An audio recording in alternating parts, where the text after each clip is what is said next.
अस्सलाम वालेकुम नाज़रीन, आज़ाद न्यूज़ में आप सबका इस्तकबाल है। आइए देखते हैं आज की अहम खबर। आज की हमारी ये खबर है एमबीटी पार्टी के स्पोक पर्सन अमजदुल्ला खान को लेकर।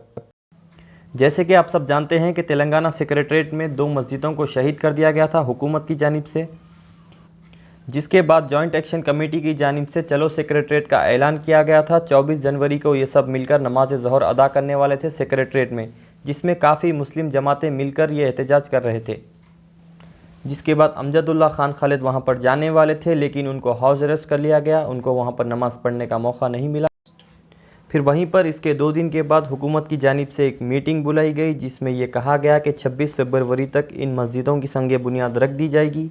वहीं पर फिर आज अमजदुल्ला खान खालिद ने अपना एक स्टेटमेंट दिया, जिसमें उन्होंने ये बताया कि 26 फरवरी तक अगर हुकूमत की जानिब से इन मस्जिदों की संग बुनियाद नहीं रखी जाएगी तो वो फिर से एहतजाज पर उतर आएंगे।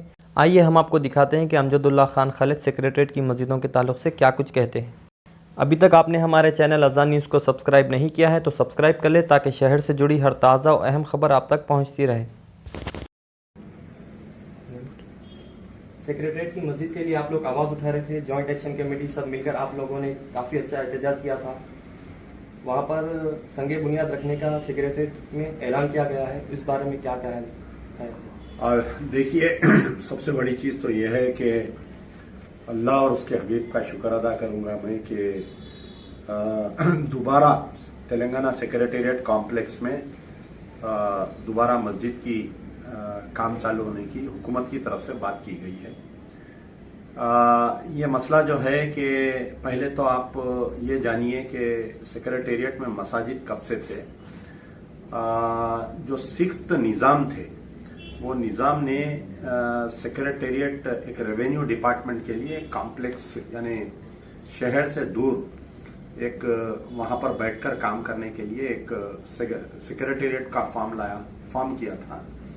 लेकिन 6th निज़ाम उसको यूज़ नहीं किए थे। 7th निज़ाम, जो आखिरी निज़ाम जो थे मीर उस्मान अली खान साहब, उसको इस्तेमाल किए थे।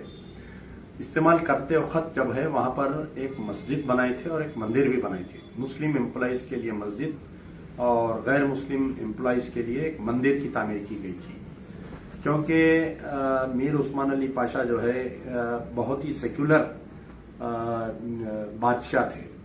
तो उनके निज़ाम एरा ख़त्म होने के बाद में जब गवर्नमेंट ऑफ इंडिया में भारत सरकार में जब हमारे निज़ाम स्टेट का मर्ज हुआ था, उसके बाद में आंध्र प्रदेश का फॉर्म हुआ। तो हमारे जब पहले चीफ मिनिस्टर बने थे गवर्नमेंट ऑफ आंध्र प्रदेश के, वो चीफ मिनिस्टर जो है वहाँ पर ही बैठकर वहाँ से अपनी पूरी कार्रवाई चलाते थे हुकूमत की। तो उसके बाद में उसका नाम वो दिया गया कि सीएम चेम्बर्स नाम दिया गया था।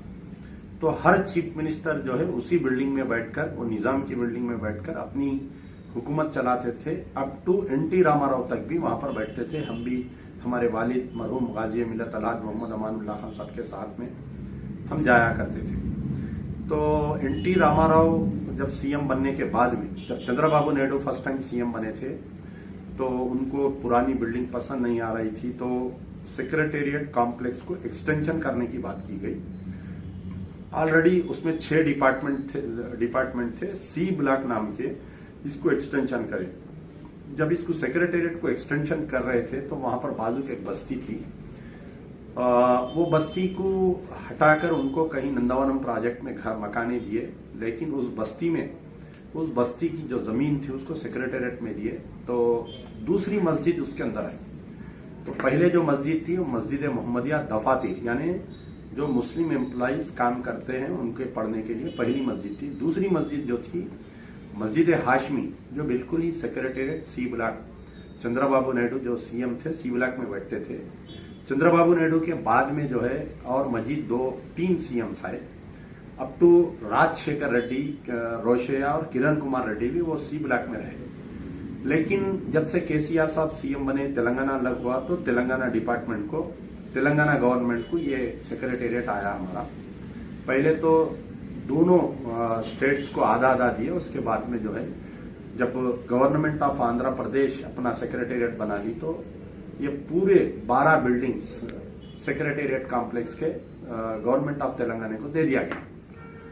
तो चीफ मिनिस्टर केसीआर साहब भी जो है तकरीबन 4 महीने तक वहां पर आए, लेकिन कोई उनको वास्तु का ये कहा कि आपके लिए ये वास्तु सही नहीं है, लिहाजा आप जो है पूरी बिल्डिंग तोड़ के एक नया सेक्रेटेरिएट बनाएं। ठीक है, हमारा कोई एतराज नहीं है, आप नया सेक्रेटेरिएट बनाइए।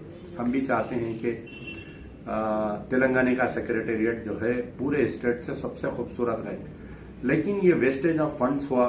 अच्छे खासे बिल्डिंग थे, उसको तोड़ के जो है एक 30-35 हजार करोड़ रुपए की नई बिल्डिंग बनाने का बात की गई है यहाँ पर। अब इसमें यह किए कि जब सेक्रेटेरिएट कॉम्प्लेक्स नया बना रहे थे तो इसके अंदर 2 मसाजिद, 1 मंदिर थी, उसको भी तोड़ दिया गया। जब मुझे 6 जुलाई का वाकया है शायद ये, तो जिस वक्त हमें मालूम हुआ, मेरे को उसी दिन रात में एक टेलीफोन आया कि भाई ऐसा सेक्रेटेरिएट के मसाजिद को तोड़ रहे हैं। तो 7 तारीख के दिन सुबह में मैं हमारे वक्फ बोर्ड चेयरमैन मोहम्मद सलीम को सबसे पहला फोन किया, तो वो लाइलमी का इजहार किए। महमूद अली साहब को फोन किया तो वो तो फोन नहीं उठाए, उनके पीए फोन उठाकर पूछे कि साहब मीटिंग में है, आप बताइए क्या है, तो मैं उनको कहा। फिर उसके बाद में हम जो है माइनॉरिटी कमीशन के चेयरमैन को 7 तारीख के दिन, और 7 के दिन ही शाम तक मुझे ये बात वाजे हो गई थी कि पूरे दोनों मसाजिद को न सिर्फ बुलडोजर्स बल्कि बड़े बड़े डायनामाइट्स लगाकर वो मस्जिद को तोड़ दिया गया है। हमको इतनी भी वक्त नहीं दिया गया कि उसमें से कुरान, जानिमाज, मेंबर रसूल हम निकालते, और ये जो तोड़ने का फैसला किया गया है चीफ मिनिस्टर के टेबल पे लिया गया है। मेरे कंप्लेंट में मैंने सबसे पहले चीफ मिनिस्टर को नंबर 1 अक्यूज्ड करार दिया है। DGP Telangana state, chief secretary, बल्दिया commissioner, police commissioner, Waqf board के चेयरमैन, वक्फ बोर्ड के तमाम अरकान इसके अंदर वन ऑफ द अक्यूज्ड है पूरे दिन। लेकिन सैफाबाद पुलिस स्टेशन मेरा कंप्लेंट लेने से इनकार किया, तो मैंने रजिस्टर्ड पोस्ट किया। 1 महीने के बाद में सैफाबाद पुलिस स्टेशन से मुझे जवाब आया कि ये नॉन कॉग्निजेबल एक्ट है। अब बताइए कि आप ये नॉन कॉग्निजेबल एक्ट कैसा होता है कि किसी मस्जिद का तोड़ना नॉन कॉग्निजेबल एक्ट हो सकता है क्या, बताइए आप। अब रही बात 8 तारीख के दिन जो है महमूद अली साहब का बयान आया कि मस्जिद को शहीद नहीं किया गया है, बल्कि बाजू की बिल्डिंग का मलबा गिरने से कुछ हिस्से को नुकसान पहुंचा है, हम उसको बनवा देंगे। 9 तारीख के दिन चीफ मिनिस्टर का ट्वीट आता है कि गलती से मसाजिद को शहीद कर दिया गया है, मैं दोबारा बनवा दूंगा। बल्कि 9 तारीख के दिन ट्वीट आने के थोड़ी देर के बाद में जो है असदुद्दीन ओवैसी उसको वेलकम करते हैं। लेकिन ये बात वाज़ेह हो गई कि चीफ मिनिस्टर ने कुछ उलमा, मशाइखीन और सियासी कायदीन से बात करके मस्जिद को शहीद किया गया है। फिर बात आई कि हम एक मसाजिद बनाएंगे, जबकि इस्लाम में इस बात की इजाजत बिल्कुल ही नहीं है कि मस्जिद ता क़यामत तक जमीन से आसमान तक मस्जिद होती है। तो उसके बाद में ये हमारे जनाब मुश्ताक मलिक साहब की तरफ से एक कुल जमाती मीटिंग बुलाई गई थी। उसमें सियासी और गैर सियासी तंजीमें थीं। सियासी तंजीमें मजलिस बचाओ तहरीक और इंडियन यूनियन मुस्लिम लीग थी। हालांकि मुश्ताक मलिक साहब ने मजलिस इत्तेहादुल मुस्लिमीन को भी इस बात की दावत दी थी कि कुल जमाती इजलास में आए, तो कई लोग नहीं आए। तकरीबन 2 महीने तक तमाम मजलिस इत्तेहादुल मुस्लिमीन के असदुद्दीन ओवैसी, अकबरुद्दीन ओवैसी और उनके उलमा मशाइखीन खामोश रहे।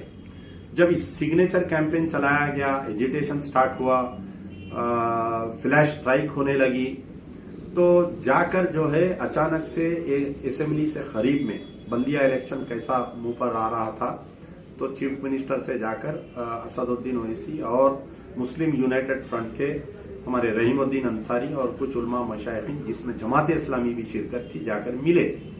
तो चीफ मिनिस्टर साहब बयान दिए कि बोले कि मैं जो है अक्टूबर की लास्ट वीक में बनवा दूंगा। तो ठीक है, हम यकीन करें कि भाई आप चीफ मिनिस्टर है, बयान दे रहे हैं, फ्लोर ऑफ द असेंबली में भी आप स्टेटमेंट दिए हैं, लेकिन कहीं ना कहीं शको शुबात हमको आ रहे थे कि भाई चीफ मिनिस्टर जो है जैसा 12% रिजर्वेशन, वक्फ कमिश्नरेट, ये जो वादे किए हैं कहीं इनका ये भी वादा ऐसा तो नहीं है। हम अक्टूबर तक खामोश बैठे। नवंबर दिसंबर में जो है बल्दिया इलेक्शन आया, बल्दिया इलेक्शन के पेश नज़र भी हम खामोश रहे। लेकिन जब बात पानी जो है सर से ऊंचा होने लगा, तो फिर से दोबारा जॉइंट एक्शन कमेटी एहतजाज चालू की, और हाल ही में 6 तारीख के दिन, जनवरी के 26 के दिन हम लोग चलो असेंबली का ऐलान करें। 24 जनवरी के दिन, तो 26 जनवरी के दिन चीफ मिनिस्टर साहब को जो इंटेलिजेंस रिपोर्ट मिली कि भाई मुसलमान रोड पर आ गए हैं, क्योंकि हाल ही में जो ग्रेटर हैदराबाद म्युनिसिपल कॉरपोरेशन के इलेक्शन में उनको झटका लगा, ये अल्लाह की मार है कि अचानक से जो 40 सीट बीजेपी जीत गई, जो इन्हों हार गए, इसमें जो है इनको अल्लाह की मार पड़ी इनको। तो इनकी अक्ल थोड़ी ठिकाने आई, आने के बाद में जो है इसको फिर से अब ऐलान किए हैं आनंद फानंद में 3 मिनिस्टर्स का इजलास बुलाकर, अपने ब्रांडेड उलमा मशाइखीन को बुलाकर और वही मजलिस इत्तेहादुल मुस्लिमीन के लोगों को बुलाकर ये ऐलान किए हैं कि मैं 10 फरवरी के दिन एक मीटिंग होगी और 26 फरवरी के दिन हम संगे बुनियाद रखेंगे। अभी कोई बात क्लियरिटी नहीं है कि मस्जिद 1 बनेगी या मस्जिद 2 बनेगी, मस्जिद उसी मुकाम पर बनेगी, क्योंकि जो लोग मीटिंग में गए, मीटिंग की कोई रिकॉर्डिंग बाहर नहीं आई। मीटिंग ऑफिशियल मिनिस्टर्स, जो 3 मिनिस्टर्स थे, माइनॉरिटी वेलफेयर मिनिस्टर अभी तक कोई बयान नहीं दिए, महमूद अली होम मिनिस्टर कोई बयान नहीं दिए, श्रीनिवास यादव मिनिस्टर वहां पर थे, बयान नहीं दिए। अलबत्ता वहां पर जो 3 है, एक एमएलए आमिर शकील जो वहां पर थे और फरीदुद्दीन जो एमएलसी वहां पर थे और वक्फ बोर्ड चेयरमैन मोहम्मद सलीम वहां पर थे, ये लोग निकलकर मीडिया को ये बोले कि हमको मिनिस्टर्स के जरिए सीएम का मैसेज मिला। यानी एमएलसीज में, एमएलएस में ये हिम्मत नहीं है कि जाके चीफ मिनिस्टर से पूछने की। ठीक है, जब जबान दिए हैं तो हम यकीन करते हैं 10 फरवरी नहीं 26 फरवरी तक जॉइंट एक्शन कमेटी इसका इंतजार करेगी। अगर 26 फरवरी के दिन उसी मुकाम पर दोनों मसाजिद का अगर काम चालू नहीं होगा तो फिर हम एहतजाज करेंगे। आप एहतजाज करेंगे, लेकिन ये मस्जिदों को शहीद करने का जिम्मेदार कौन है? इस पर ये कंप्लेंट फाइल हुई है। मैं आपको कहा ना, आप मेरा अभी मैं जो कहा आप गौर से नहीं सुने कि चीफ मिनिस्टर के टेबल पे यह तय किया गया कि दोनों मसाजिद को शहीद करना, न सिर्फ मस्जिद की शहादत बल्कि मंदिर को तोड़ने के लिए भी चीफ मिनिस्टर जिम्मेदार है। अगर इसका एफआईआर बनेगा तो सबसे पहले A1 जो है अक्यूज सीएम है, A2 जो है चीफ सेक्रेटरी है, A3 जो है उसके अंदर R&B के प्रिंसिपल सेक्रेटरी है, डीजीपी है यहाँ के स्टेट के, कमिश्नर ऑफ पुलिस हैदराबाद है, बल्दिया कमिश्नर है, उनके लड़के KT रामाराव क्योंकि म्युनिसिपल एडमिनिस्ट्रेशन मिनिस्टर वो है, तो he is also one of the accused. वक्फ बोर्ड चेयरमैन इसके अंदर अक्यूज है, उनको मालूम था कि मस्जिद को शहीद कर दे रहे हैं। सारे वक्फ बोर्ड के मेंबर जितने हैं, वक्फ बोर्ड का सीईओ है उसमें, तो ये तमाम के खिलाफ में एफआईआर इश्यू होना चाहिए एक्चुअल में, क्योंकि मस्जिद तोड़े हैं आप, मस्जिद बना रहे, मस्जिद तोड़े, कुरान की बेरुमती हुई, मेंबर रसूल की बेरुमती हुई, जानिमाजों को फेंक दिया गया मलबे में, इसकी कोई गुफ्तगू नहीं कर रहा है। अरे सीएम साहब जबान दीजिए, बना रहे हैं, ऐसा चीफ मिनिस्टर हम नहीं देखे, ऐसा चीफ मिनिस्टर हम नहीं देखे, तो ये बात बिल्कुल गलत है।